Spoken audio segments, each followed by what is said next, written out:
ক্ষমতায় গিয়ে মনে করে চিরকাল ক্ষমতায় থাকবো। ভারতের প্রধানমন্ত্রী পণ্ডিত জওয়াহরলাল নেহেরু রাঁচি পাগলাগারদে গিয়েছেন, মেন্টাল হসপিটাল। পাগলেরা নেহেরুকে দেখে আশ্চর্য হয়ে গেছে, এত সুন্দর মানুষ, মাথায় কিস্তি টুপি, গায়ে শেরওয়ানি, মুসলমানি ড্রেসই আলাদা। যদিও তিনি হিন্দু ছিলেন, পরেছেন মুসলমানি ড্রেস। শেরওয়ানি কাদের পোশাক? কাদের পোশাক? আমি এই কথাটা বলতে ইমোশনাল হচ্ছি। আমি বিশ্ববিদ্যালয়ের রাষ্ট্র নির্বাচনে আমাকে একটা হলের জিএস ক্যান্ডিডেট করা হয়েছে। আমি ভোট চাওয়ার জন্য গিয়েছি। আমার ডিপার্টমেন্টের আমার বান্ধবী, আমি এখন খুব সাহসী মনে হয়, আমি খুব লাজুক প্রকৃতির মানুষ। আমার পরিবারের সদস্যরা আছেন, কেউ কেউ জানেন তারা। আমি আমার ভোট চাইতে গিয়েছি যে আমি জিএস ক্যান্ডিডেট শহীদ শামসুজ্জোহা হলের। তো এরকম নিচের দিকে তাকায় কথা বলতেছি, তো এই তুমি মাসুদ না? বললাম জি আপা, আমি মাসুদ। তো কি হয়েছে কি?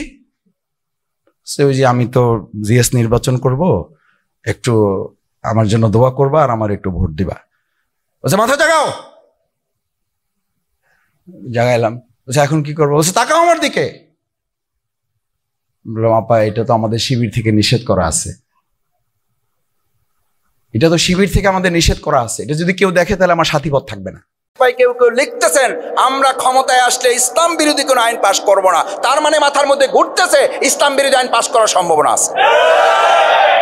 আপনি এই কথা বলবেন, আপনি তো বলবেন ইসলামী আইনে দেশ চলবে, এটার জন্য আমরা ক্ষমতায় আসতে চাই। বলেন এটা, বলেন না এটা সাহস করে। এবং আপনারা জেনে অবাক হবেন, আল্লামা সাইদি এই সাদিক কায়েম যে ঢাকা বিশ্ববিদ্যালয়ের ভিপি হবেন, ইসলামী রাষ্ট্রের ভিপি হবেন, এই ঘোষণা অনেক আগেই তিনি তার মাহফিলে বলে গিয়েছেন। আপনারা বলবেন কি আজগুবি কথা বলতেছেন, আপনাদের মনে থাকার কথা। আবু সাদিক কায়েম সহসভাপতি, প্রাপ্ত ভোট 14,000। আসসালামু আলাইকুম প্রদর্শক শ্রোতা, এই ভিডিওতে আপনারা গুরুত্বপূর্ণ তথ্য জানতে পারবেন। চলুন ভিডিওতে বিস্তারিত দেখে আসি। আমি এই কথাটা বলতে ইমোশনাল হচ্ছি। আমি বিশ্ববিদ্যালয়ের রাষ্ট্র নির্বাচনে আমাকে একটা হলের জিএস ক্যান্ডিডেট করা হয়েছে। আমি ভোট চাওয়ার জন্য গিয়েছি। আমার ডিপার্টমেন্টের আমার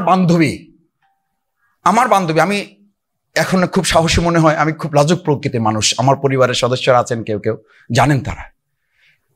আমি আমার ভোট চাইতে গিয়েছি যে আমি জিএস ক্যান্ডিডেট শহীদ শামসুজ্জোহা হলের। তো এরকম নিচের দিকে তাকায় কথা বলতেছি, তো এই তুমি মাসুদ না? বললাম জি আপা, আমি মাসুদ। তো কি হয়েছে কি? সে ওই যে আমি তো জিএস নির্বাচন করব, একটু আমার জন্য দোয়া করবা আর আমার একটু ভোট দিবা। বলছে মাথা জাগাও। জাগাইলাম। বলছে এখন কি করবো? বলছে তাকাও আমার দিকে। বললাম আপা, এটা তো আমাদের শিবির থেকে নিষেধ করা আছে। এটা তো শিবির থেকে আমাদের নিষেধ করা আছে। এটা যদি কেউ দেখে তাহলে আমার সাথীপদ থাকবে না। বলছে তাই নাকি? এটা তো আমাদের বলা আছে। আমি বললাম জি আপা, এটা বলা আছে। বলছে তাহলে ভোট নেবে কি করে? আমি বললাম এই যে ভোট চাইতেছি আপনাকে, শরীয়তের সীমা যেন লঙ্ঘন না হয়। কারণ এটা তো শুধু শিবিরের নির্দেশ না, এটা আল্লাহ রসুলের নির্দেশ। একবার কারো দিকে আমাদের বোনদের, আমাদের মায়েদের, এরকম যারা কন্যা সন্তান তাদের দিকে যারা শরীয়তের দৃষ্টিতে তার জন্য জায়েজ নেই, একবার তাকালে আল্লাহ মাফ করবেন। দ্বিতীয়বার তাকানোটা মাফ করবেন না, শুধু বলা হয় যে ওই যে তাকানোটা শফিকুল ইসলাম মাসুদের না, তাকানোটা ইবলিসের। কার? আচ্ছা এটা জামাতের কথা, এটা শিবিরের কথা। কার কথা? প্রিয়নবী মুহাম্মদুর। আচ্ছা এইরকম ইবলিস ঢাকায় আছে, পটুয়াখালীতে তো নাই। যে একবার তাকানোর পর দুইবার তাকানোর মতো আল্লাহর ওলি এই সমাজে আর পাওয়া যাবে না। শুধু একবার কোন রকম তাকায়, আর চোখ ফিরায় না, কারণ একবার যায়। চোখ ফালাও না কেন? চোখ ফালাই এরপর কি করব? এরপর তো ইবলিস হয়ে যাব। তো একবার যেমন তাকান দিছে, ওর মধ্যে যে ইবলিস ঢুকে গেছে, ওই হুঁশার তার নাই। আমার অভিভাবক বৃন্দ, আপনাদের কষ্ট বাড়াতে চায় না। বাংলাদেশ ইসলামী ছাত্র শিবিরে ইবলিসপনা থেকে একজন যুবককে বাঁচানোর জন্য আমাকে যখন এই কথা বলেছে, আমি যখন বললাম আপা আমি যদি আপনার দিকে তাকাই, আমি আপনার ভোট নেব না, আমি আপনার ইজ্জত নেব। আমার এটা ভিডিও ক্লিপে ভাইরাল কথা আছে। আমি যদি চোখ দিয়ে আপনার দিকে তাকাই, আপনার দৃষ্টির দিকে তাকাই, আপনার চেহারার দিকে তাকাই, আপনার শরীরের দিকে তাকাই, ইসলাম বলছে আমার মধ্যে কুপ্রবৃত্তি আমাকে সব সময় দাবিত করে। এটা একজন পীর সাহেব এটা বললে হবে না, এটা আমরা তো পীরের এলাকার লোক, সব পীর তো আমাদের এলাকা, আলহামদুলিল্লাহ। পীরদের প্রতি শ্রদ্ধা রেখে বলছে, আমার এক পীর বলছিল, ওই পীরের নাম বললাম না, বলছে মাসুদ, কোন লোক যদি বলে যে কোনো কন্যা কোনো নারী দেখার পরও তার কোনো সেন্স পরিবর্তন হয় না, তাহলে ওর পিছনে নামাজ পড়া হারাম। ওর পিছে আমি বললাম, হুজুর এটা কি করলেন? এ তো আল্লাহর ওলি, এ তো বিরাট ব্যাপার স্যাপার, যে কোনো তার চেঞ্জ নাই, কোনো তার ইয়ে নাই, ইমোশন নাই, বিরাট ব্যাপার, আল্লাহর সাথে ডাইরেক্ট লাইন। বলছে ডাইরেক্ট না, ওটা ইবলিসের সাথে ডাইরেক্ট লাইন। কারণ প্রথম কথা হলো মিথ্যা কথা বলছে, কারণ এটা হলো আল্লাহ দেওয়া নিয়ম, এই নিয়মটাকে সে অস্বীকার করছে। দুই হইল, তাহলে তার মধ্যে পুরুষত্ব নাই, আর এরকম পুরুষত্ব না থাকলে ইমামের জন্য জায়েজ নেই। তিন নম্বর কারণে, যে কারণে নামাজ পড়বা না, সেটা হলো এই আল্লাহদ্রোহী, এই আল্লাহর আইনের বিপরীতে সে দাঁড়িয়ে গেছে। এর পেছনে নামাজ তিন কারণে পড়া জায়েজ নেই। স্বৈরাচারীরা তার পতনের সমস্ত ছিদ্র বন্ধ করে, কিন্তু একটা ছিদ্র বন্ধ করতে পারে না, মনের ভুলে সে ছিদ্রটা থেকেই যায়, যেই ছিদ্র দিয়ে আসলে তার পতনটা হবে। ক্ষমতায় গিয়ে মনে করে চিরকাল ক্ষমতায় থাকবো। ভারতের প্রধানমন্ত্রী পণ্ডিত জওয়াহরলাল নেহেরু রাঁচি পাগলাগারদে গিয়েছেন, মেন্টাল হসপিটাল। পাগলেরা নেহেরুকে দেখে আশ্চর্য হয়ে গেছে, এত সুন্দর মানুষ, মাথায় কিস্তি টুপি, গায়ে শেরওয়ানি, মুসলমানি ড্রেসই আলাদা। যদিও তিনি হিন্দু ছিলেন, পরেছেন মুসলমানি ড্রেস। শেরওয়ানি কাদের পোশাক? কাদের পোশাক? হাতে ছড়ি নিয়ে হাঁটা স্টাইল করে, সুন্দর পাজামা, সুন্দর টুপি, সুন্দর সাজসজ্জা করে, মুসলমানদের ড্রেস। এই ড্রেস পরে তিনি গিয়েছেন, সবসময় যে ড্রেস তিনি পরতেন। পাগলেরা জিজ্ঞেস করছে, তুমি কে গো? উনি বলছেন, আমারে চেনো নাই? আমি ভারতের প্রধানমন্ত্রী পণ্ডিত জওয়াহরলাল নেহেরু। পাগলেরা বলছে, ও সেই কথা। আমরাও যখন এই হসপিটালে আসছিলাম, এই তোমার মতো লম্বা লম্বা কথা আমরাও বলছি। থাকো আমাদের সাথে কিছুদিন, তোমার মাথাও ঠান্ডা হয়ে যাবে।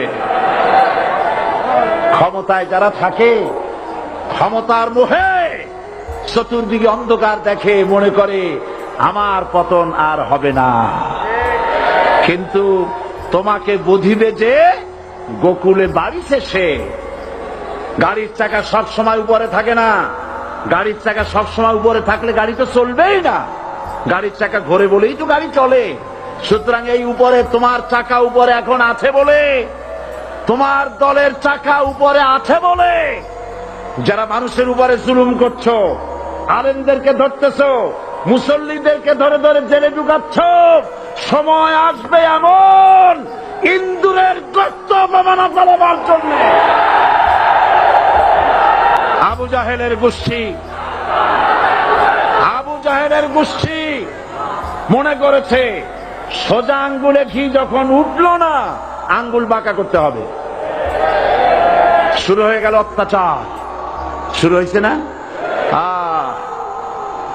হযরত সুমাইয়া রাদিয়াল্লাহু তাআলা আনহা কি নির্মম ভাবে, নিষ্ঠুর ভাবে তাকে শহীদ করা হলো।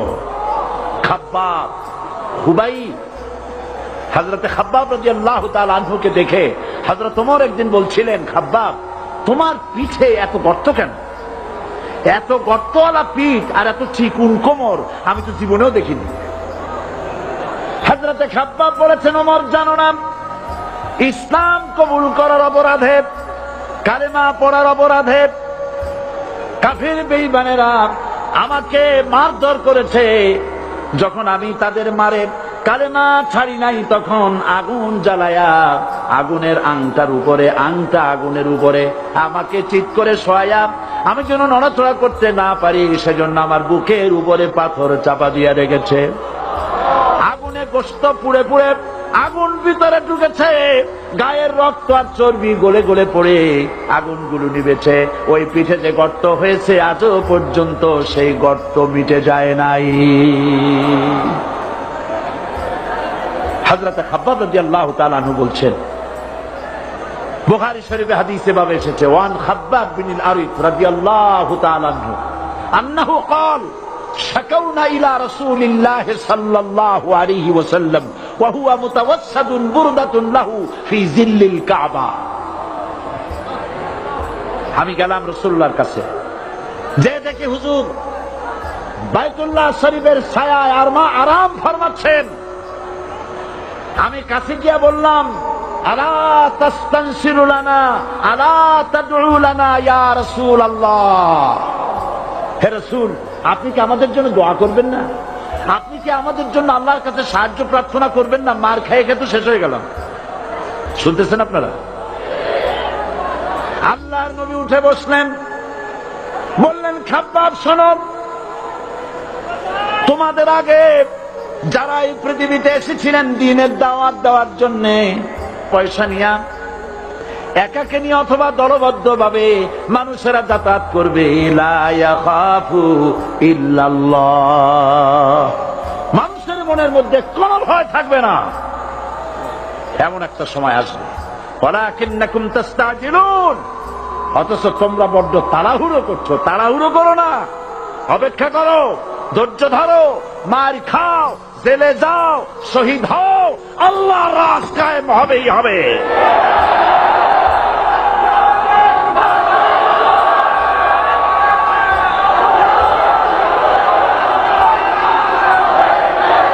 বিল্ডিং থেকে শিক্ষা গ্রহণ করুন, বিল্ডিং, ইমারত, দালান থেকে শিক্ষা গ্রহণ করুন। এই যে দালান আছে না পাশে, দেখতে পাচ্ছেন?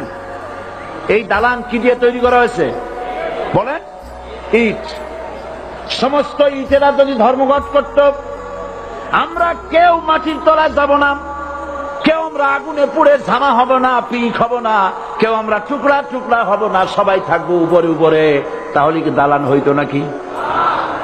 এই বিল্ডিং নির্মাণ করতে গিয়া ইটের যে স্যাক্রিফাইস, হাজার হাজার ইটকে পিক হতে হয়েছে, পুড়ে যেতে হয়েছে, খোয়া হতে হয়েছে, ভেঙে টুকরা টুকরা হয়ে 50 ফিট মাটির নিচে যেতে হয়েছে, তারপরে ইমারত গঠন হয়েছে, সুন্দর দালান তৈরি হয়েছে। যারা ইসলামী শাসন চান, আল্লাহর দ্বীনকে বিজয়ী দেখতে চান, তাদেরকে অসংখ্য মানুষকে পোড়াইটের মতো জেলখানায় পুড়ে পুড়ে মরতে হবে, অসংখ্য মানুষকে ফাঁসির কাস্তে ঝুলতে হবে, গায়ের রক্ত দিতে হবে, শহীদ হতে হবে, তারপরে ইসলামের ইমারতটা কায়েম হয়ে যাবে। শায়ের কবি কি সুন্দর করে বলছেন, কবি সুন্দর করে বলছেন, ये शहादत गाहे उल्फत में कदम रखना, ये शहादत गाहे उल्फत में कदम रखना, लोग समझते हैं आसान है मुसलमान होना। মানুষেরা মনে করে মুসলমান হওয়া খুব সহজ জিনিস। না, মুসলমান হওয়ার অর্থ হলো ঢাকা বিশ্ববিদ্যালয়ের ভিপি হয়েছে সাদিক কায়েম। সকল প্রকার ষড়যন্ত্রকে মাটির সাথে মিশিয়ে দিয়ে এই ঢাকা বিশ্ববিদ্যালয় থেকে আজকে থেকেই নারায়ে তাকবীরের স্লোগান উঠবে ইনশাআল্লাহ। যারা চেয়েছিল এই ঢাকা বিশ্ববিদ্যালয়ে নামাজ পড়তে দেওয়া যাবে না, এই ঢাকা বিশ্ববিদ্যালয় ছাত্রদের রোজা রাখতে দেওয়া হবে না, তাদের সকল প্রকার ষড়যন্ত্রকে মাটির সাথে মিশিয়ে দিয়ে আল্লাহ তাআলা এখানে ইসলামের বিজয় দান করেছেন। এবং আপনারা জেনে অবাক হবেন, আল্লামা সাঈদী এই সাদিক কায়েম যে ঢাকা বিশ্ববিদ্যালয়ের ভিপি হবেন, ইসলামী রাষ্ট্রের ভিপি হবেন, এই ঘোষণা অনেক আগেই তিনি তার মাহফিলে বলে গিয়েছেন। আপনারা বলবেন কি আজগবি কথা বলতেছেন? আপনাদের মনে থাকার কথা, আল্লামা সাঈদী বলেছিলেন ইসলামী রাষ্ট্রের সূচনা হবে এই চট্টগ্রাম থেকে, আর সেই চট্টগ্রামের সাতকানিয়ার সন্তান হচ্ছে সাদিক কায়েম, যিনি সর্বপ্রথম ঢাকা বিশ্ববিদ্যালয় থেকে ইসলামী রাষ্ট্রের সূচনা করবে ইনশাআল্লাহ। তারা চেয়েছিল এই ঢাকা বিশ্ববিদ্যালয়ে কখন ইসলাম প্রতিষ্ঠা হতে দেওয়া যাবে না। আপনারা দেখেছেন গত 2 বছর আগে ছাত্ররা রোজা রেখেছে, ছাত্ররা কোরআন তেলাওয়াত করেছে, তাদের উপরে কি ধরনের জুলুম নির্যাতন করা হয়েছিল সেই কথা আমরা ভুলে যাই নাই। আমরা ভুলে যাই নাই শহীদ আব্দুল মালেকের কথা, যিনি ইসলামী রাষ্ট্র ব্যবস্থা কোরআনের পক্ষে কথা বলার কারণে একদল ছাত্র নামের ষড়যন্ত্রকারীরা তাকে দুনিয়া থেকে বিদায় করে দিয়েছে। এবং দেখেন আজকে কেন এই ছাত্ররা শিবিরকেই তাদের প্রতিনিধি হিসাবে, তাদের ইমাম হিসাবে মেনে নিয়েছে। কারণ তাদের সামনে সবসময় একটা বয়ান করত, শিবির মানে রাজাকার, শিবির মানে পাকিস্তানি। এই স্লোগান এখন আর ছাত্ররা খায় না, এখন আর খায় না। কারণ জানে এই শিবির হচ্ছে বাংলাদেশের অতন্ত্র প্রহরী। তারা বোনদের নিরাপত্তা দিতে পারবে, তারা ভাইদের নিরাপত্তা দিতে পারবে, তারা এমন একটা সমাজ গঠন করবে যেই সমাজে বৈষম্য থাকবে না। দেখেন আজকের কি অভূতপূর্ব সারা, ইসলামকে কিভাবে মানুষ বিজয় লাভ করতে পারে, এটা সাদিক কায়েম সহ তাদের এই ঐক্যবদ্ধ শিক্ষার্থী জোট না আসলে পরে মানুষ টের পেত না যে আসলেই শিবিরের মধ্যে কি গুণ রয়েছে। এর জন্য আপনার সন্তানকে এমন সংগঠনের সাথে যুক্ত করুন যারা আদর্শবান নাগরিক তৈরি করবে, যারা গোটা পৃথিবীর শ্রেষ্ঠ মেধাবী হিসাবে আপনার সন্তানকে গড়ে তুলবে। এর জন্য আজকে থেকে, এই মুহূর্ত থেকে আমাদেরকে এই ভাইদেরকে সহযোগিতা করা দরকার এবং গোটা বাংলাদেশে নিয়ন্ত্রণ করার জন্য আমি মনে করি এই সাদিক কায়েমরাই যথেষ্ট। কারণ ওরা যতদিন বেঁচে থাকবে এই বাংলার জমিনে জালিমরা কখনো মাথা ঝাড়া দিয়ে উঠতে পারবে না। এবং আপনারা জানেন এই বিশ্ববিদ্যালয়গুলোতে কি ধরনের আমাদের বন্ধের উপর অত্যাচার হয়েছে, কি ধরনের, এটা কি কোনো ভাষায় ব্যাখ্যা করা যায়? কত ছেলেদের কি ধরনের যে জুলুম হয়েছে এক আল্লাহ ছাড়া দুনিয়ার আর কেউ জানে না। একটা ছাত্র তার ভাই, তার জুনিয়র, তার উপরে যে কত জুলুম করতে পারে আপনি কল্পনাই করতে পারবেন না। এটা এই বাংলাদেশের মানুষ জানে না। সেখানকার যারা জুনিয়র থাকে সালাম দিতে দিতে মুখের ফেনা, মুখ ব্যথা হয়ে যায়। এর জন্য আপনাদেরকে অনুরোধ রাখবো, ভাইদের জন্য দোয়া করবেন এবং আপনার সন্তানকে আদর্শবান সন্তান হিসেবে গড়ে তোলার জন্য এই সংগঠনভুক্ত করা প্রত্যেকটা বাবা মার আমি মনে করি জরুরি। আল্লাহ রাব্বুল আলামিন যেন আমাদের এই সার্বভৌমত্ব, আমাদের ইসলাম, আমাদের প্রত্যেকটা ধর্মের মানুষকে যেন কাঁধে কাঁধ মিলিয়ে আমরা যেন সোনার বাংলা গড়তে পারি, সেই বাংলাদেশে যেন কোনো বৈষম্য না থাকে। আল্লাহ তাআলা আমাদের সেই তৌফিক দান করে সকল আমিন। প্রিয় দর্শক শ্রোতা, এই বিষয়ে আপনার গুরুত্বপূর্ণ মতামত কমেন্ট বক্সে আশা করতেছি। কমেন্ট বক্সে আপনার লিখতে পারেন, কমেন্ট বক্সে আপনার মতামত। আজকে এই পর্যন্তই, আল্লাহ হাফেজ।